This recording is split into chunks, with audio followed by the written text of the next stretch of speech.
अस्सलामुअलैकुम friends and welcome back to cook with Rainee's kitchen. आज मैं आपके साथ एक ऐसी रेसिपी शेयर करूंगी जो हमारे घर में विंटर्स में ज़रूर बनती है। एंड ट्रस्ट मी, ये रेसिपी ना आपने इससे पहले सुनी होगी ना देखी होगी, और ना ही आपने कभी इसके मज़ेदार जायके का लुत्फ़ उठाया होगा, not even in the market as well. और इसकी कंप्लीट रेसिपी आज मैं आपके साथ शेयर करूंगी कि रेसिपी इतनी अच्छी है कि हमने आज तक जितने भी लोगों को इसको ट्राई कराया है ना, सबको ही बहुत पसंद आया है। और सबकी भारी डिमांड पर आज मैं इसको शेयर कर रही हूँ क्योंकि सबको ही बहुत ज़्यादा पसंद आने वाली ये रेसिपी है। और आज आप लोग के सारे डाउट्स क्लियर करने वाली हूँ। स्टेप बाय स्टेप बताऊँगी कि इसको किस तरह से आपने बनाना है और किस तरह से आपने इसको स्टोर करके रखना है, कैसे आपने इसको सर्व करना है, बार-बार हीट कैसे करना है। सारी चीज़ें आज की वीडियो में मैं कवर करने वाली हूँ, तो आपने इसको एंड तक ज़रूर देखना है और इस रेसिपी को लाइक ज़रूर करना है। अगर आप मेरे चैनल पर नए हैं और आप पहली बार इसको देख रहे हैं, तो फिर आप सब्सक्राइब भी ज़रूर करें और बेल आइकन को हिट करके ऑल नोटिफिकेशंस पर क्लिक करें, जिससे कि लेटेस्ट अपडेट्स आप कभी भी मिस ना करें। और आइए फटाफट से इस रेसिपी को शुरू करते हैं। तो इसको बनाने के लिए बिल्कुल भी मेहनत करने की ज़रूरत नहीं है। यहाँ पर सबसे पहले हमने ली गाजर, और ये बिल्कुल फ्रेश फ्रेश सी थी, लाल लाल गाजर। सबसे पहले हमने इनको पील कर लिया और पील करने के बाद थोड़े मोटे टुकड़ों में इसको इस तरह से चॉप कर लिया। और फिर इसके बाद इसको एक बार रनिंग वाटर के नीचे डाल दिया, जिससे कि इसमें कोई भी अगर डर्ट वगैरह हो तो वो यहीं पर ही रिमूव हो जाए। कुछ देर के लिए इसको स्ट्रेनर में ही छोड़ दिया, जिससे कि जो एक्सेस वाटर है वो रिमूव हो जाए। और फिर इसके बाद हमने इसको इस प्रेशर कुकर में डालने की पूरी कोशिश की, और इसको ऊपर तक इस तरह से भर के हमने फिर इसको कवर करने की भी कोशिश की। हालाँकि ये सारा काम हो गया था। आप भी अगर ज़्यादा क्वांटिटी में बना रहे हैं, तो फिर आप भी एक ही प्रेशर कुकर में एडजस्ट कर लीजिएगा इस तरह से। बहुत थोड़ा-सा मैंने पानी डाला है, क्योंकि जब तक इसमें स्टीम बनेगी हो सकता है नीचे वाली गाजर जलने लगे, क्योंकि काफ़ी सारी क्वांटिटी है इसकी। तो बहुत बस 2 टीस्पून्स के करीब मैंने इसमें पानी डाल दिया है, और इसको कवर करके फिर हमने इस तरह से इसको गैस के ऊपर रख दिया। और अब हम इसमें इंतज़ार करेंगे कम से कम 2 व्हिसल आने का। एक हम हाई फ्लेम पर लेंगे और दूसरी हम लो फ्लेम पर लेंगे, और ऐसे 2 व्हिसल जब कंप्लीट हो जाएँगी, फिर हमने फ्लेम को ऑफ कर देना है और इसका प्रेशर जो है वो लूज़ हो जाने देना है। वहीं दूसरी तरफ इस तरह से मैंने एक फ्लेम के ऊपर रख दिया लगन, और ये हमारी जो गाजर वाला कुकर था, इसमें से प्रेशर रिलीज़ हो रहा था। इतनी देर में हमारी लगन भी खूब अच्छे से गर्म हो गई। फिर हमने इसमें सारी की सारी गाजर इस तरह से डाल दी। अभी आप सोच रहे होंगे कि मैं क्या बनाने की कोशिश कर रही हूँ। इसके लिए तो आपको कंप्लीट रेसिपी को देखना पड़ेगा, फिर ही आपको पता चलेगा ये क्या है।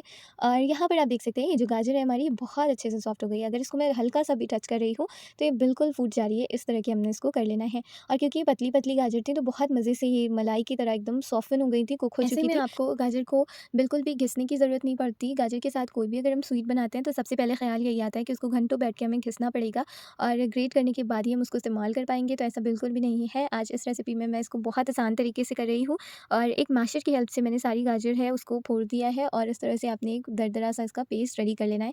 जिस तरह से हम आलू का भरता बनाने के लिए उसको बहुत अच्छे से मैश करते हैं, उसी तरह से आपने इसको भी मैश कर देना है। और साथ-साथ आपने फ्लेम को ऑन रखना है, जिससे कि काफ़ी सारा पानी इस स्टेज पर ही इवेपोरेट हो जाएगा, और जिस तरह की ये गाजर हमें चाहिए बिल्कुल वैसी हो जाएगी। फिर इसके बाद ये गाजर जब हमने अच्छे से मैश कर ली, हमने इसमें ऐड कर दिया तकरीबन 1.5 लीटर मिल्क, और ये बिल्कुल फुल फैट मिल्क है, जिसमें पूरी तरह से क्रीम है। और यहाँ पर उसको आपने इस्तेमाल करना है, क्योंकि हम यहाँ पर कोई अलग के इंग्रेडिएंट्स यूज़ नहीं करने वाले। तो जो मिल्क आप यूज़ कर रहे हैं उसकी क्वालिटी अच्छी होनी चाहिए। और फिर इसके बाद सारी गाजर जो है उसको इसमें भिगा दिया, और फिर धीरे-धीरे आँच पर हमने इसको कुक करना है। फ्लेम को आपने बिल्कुल सिम कर देना है, और बहुत धीरे आँच पर इसको इस तरह से कुक होने देना है। यहाँ सारी ही इंग्रेडिएंट्स की परफेक्ट मेजरमेंट्स मैंने डिस्क्रिप्शन बॉक्स में ऐड कर दी है, आप वहाँ से उसे चेक कर सकते हैं। और यहाँ पर आपने फ्लेम को सिम इसलिए रखना है, क्योंकि दूध हमारे जो है वो ख़राब नहीं हो। अगर इनिशियली हम इसको हाई फ्लेम पर छोड़ देंगे, तो फिर गाजर का जो लिक्विड है उसके साथ मिल्क मिक्स होकर और फिर ये फट जाएगा, कर्डल कर जाएगा। तो इसलिए आपने बिल्कुल भी इसको हाई फ्लेम पर उस वक्त नहीं पकाना। अच्छा, इस मिल्क को जब आपने पूरी तरह से सिम फ्लेम पर डालकर और गायब कर देना है, बिल्कुल इस तरह से सुखा देना है दूध को, और फिर इसके बाद आपने इसमें चीनी डालनी है। अच्छा, यहाँ पर जो मिल्क है ना, वो बिल्कुल अच्छे से हमने ड्राई कर लिया था, क्योंकि अगर हम साथ में ही चीनी ऐड कर देते, तो फिर चीनी इतने सारे लिक्विड के साथ मिलकर और ज़्यादा लिक्विड ही इसको कर देती, और फिर हमें और ज़्यादा इसमें वक्त लगता है इसको ड्राई करने में। तो यहाँ पर आपने मिल्क को पहले गाजर में अच्छे से पेवस्त कर देना है, और इसके बाद आपने इसमें चीनी ऐड करनी है। चीनी भी हम डालने के बाद इसको बिल्कुल सिम फ्लेम पर ही रखेंगे, क्योंकि फिर ये जलना शुरू हो जाएगा। तो थ्रू आउट द रेसिपी आपने फ्लेम को बिल्कुल सिम रखना है, या फिर आप जब भी इसके बिल्कुल पास में हो और बार बार इसको कंटिन्यू स्टर कर रहे हो, तभी आपने इसकी फ्लेम को हल्का भी इंक्रीज़ करना है। और यहाँ पर अब मैं इसमें ऐड कर रही हूँ फ्रेश क्रीम। ये भी एक बहुत ही इंपॉर्टेंट इंग्रेडिएंट है इसका, क्योंकि हमने इसको बहुत ही ज़्यादा क्रीमी बनाना है, और इसका जो कलर है उसको भी खूब अच्छा करना है। और इसका जो रिच टेक्सचर है ना, वो क्रीम के साथ ही आता है। तो नॉर्मल जो हम घर में रोज़ क्रीम निकलती है ना, उसके ब्लॉक्स मैंने इस तरह से फ्रीज़ कर लिए थे, और यहाँ पर जितनी भी क्रीम मैं इस्तेमाल करूँगी उसकी भी आपको परफेक्ट मेजरमेंट्स डिस्क्रिप्शन में मिल जाएंगी। तो आपने सारी चीज़ों को वहाँ से चेक कर लेना है एक बारी। और यहाँ पर मैंने 2 से 3 दफ़ा इसमें क्रीम ऐड की है, जब एक बार मेल्ट हो गई फिर से डाल दी। और क्योंकि अभी हमें इसको और कुक करना ही था, तो साथ-साथ में ही हमने इसमें क्रीम डालकर और उसको भी मेल्ट कर लिया है।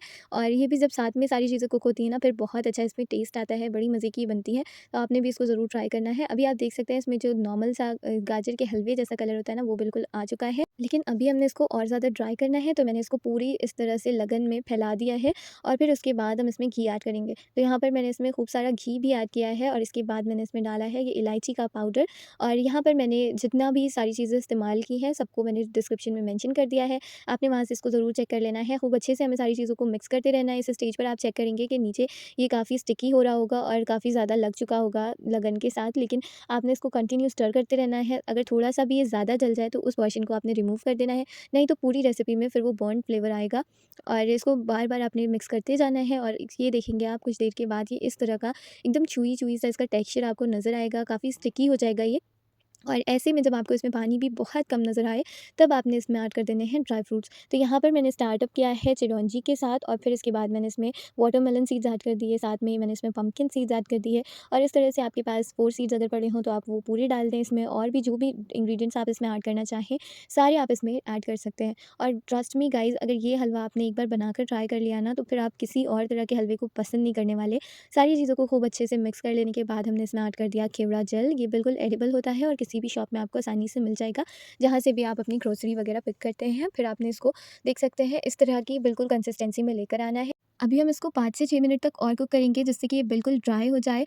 और अगर आप इसको खूब अच्छे से इस स्टेज पर ही कुक कर लेंगे ना, तो फिर आपने इसको किसी भी तरह के रेफ्रिजरेटर में स्टोर करने की ज़रूरत नहीं है। आपको इसको फ्रीज़ करके रखने की ज़रूरत नहीं है। बड़ी आसानी से ये आपके किचन टॉप पर स्टे करता है और इसको एक बार बनाने के बाद ये बिल्कुल फ्रेश रहता है फॉर अराउंड 1.5 मंथ्स। आप जैसे चाहें वैसे इसको हीट कर सकते हैं, किसी भी तरह के बर्तन में डालकर आप इसको थोड़ा हीट कर सकते हैं, जितना आपने खाना हो, जितना यूज़ करना हो उसको आप हीट करें। और इसके अलावा आप इसको माइक्रोवेव में भी हीट कर सकते हैं।